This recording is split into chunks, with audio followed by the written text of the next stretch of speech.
Hello friends, welcome to my YouTube channel struggle with Dev. दोस्तों 5 question इसके पहले हम लोग कर चुके हैं सीटेट के। आज हम लोग 4 क्वेश्चंस के साथ और चलेंगे और निश्चित रूप से सीडीपी सब्जेक्ट में 25 प्लस इस बार हम लोग हासिल करेंगे। एक बच्चा स्कूल जाते समय रोज़ एक नए रास्ते से होकर स्कूल जाता है, अर्थात वह प्रतिदिन स्कूल जाने के लिए एक नए रास्ते की खोज करता है। ऐसा बच्चा चिंतन करता है। अभिसारी, निगमनात्मक, अपसारी, आगमनात्मक। हमने टॉपिक पढ़ा था, उस समय भी कहा था एक बच्चा हर दिन एक नए रास्ते की खोज कर रहा है, यानी कि वह चिंतन लगातार कर रहा है। तो ऐसा चिंतन अपसारी चिंतन कहलाता है।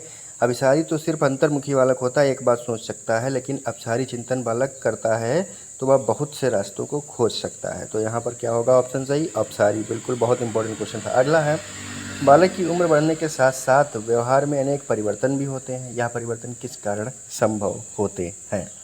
देखिए, दूसरा क्वेश्चन जो हमारा आज का आया है उसमें है कि बालक की उम्र बढ़ने के साथ साथ व्यवहार में अनेक परिवर्तन, उसके व्यवहार में परिवर्तन होते हैं। किस कारण? प्रयास के कारण।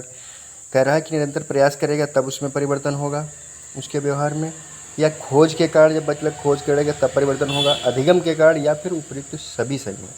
तो यहाँ पर कौन सा ऑप्शन सही होगा भाई? सभी लोग एकदम अच्छे से पढ़िएगा।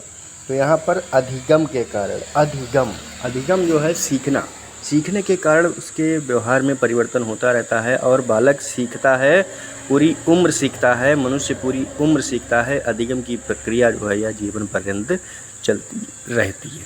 ठीक है, जन्म हुआ तब से सीखना प्रारंभ किया और मृत्यु तक व्यक्ति सीखता ही रहता है। इसलिए कभी भी हमें सीखने में शर्म नहीं करनी चाहिए कि अरे अब हम पढ़ेंगे नहीं। पढ़ना हमारा जीवन पर्यंत चलता है, पढ़ने का मतलब है सीखना।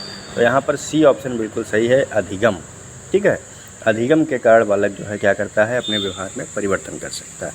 अगला प्रश्न है, शैशवावस्था के पूर्व की अवस्था को किस नाम से जाना जाता है? इसी पर आधारित एक बार सीटेट 2019 में शायद 18 में प्रश्न आया था कि शैशवावस्था से पूर्व की अवस्था को किस नाम से जाना जाता है। यहाँ पर था और वहाँ पर था कि वयस्कावस्था में पहल करने वाली अवस्था कौन सी है। तो वयस्कावस्था में पहल करने वाली मतलब वयस्कावस्था के पहले की अवस्था किशोरावस्था होती है।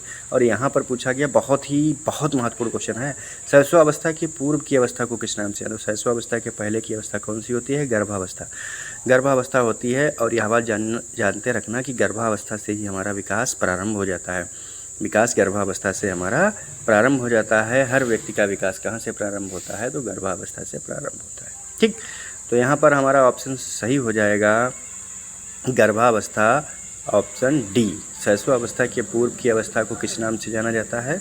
तो मेरे दोस्त गर्भावस्था के नाम से जाना जाता है। किस नाम से? गर्भावस्था, एम्ब्रियोनिक स्टेज, गर्भावस्था के नाम से हम इसको जानते हैं। ठीक है, अब अगला है और लास्ट है प्रश्न, शायद आज का चौथा प्रश्न है। आज ही 4 ही प्रश्न हमने लिए हैं। विकास एक कैसी प्रक्रिया है? विकास कैसी प्रक्रिया है?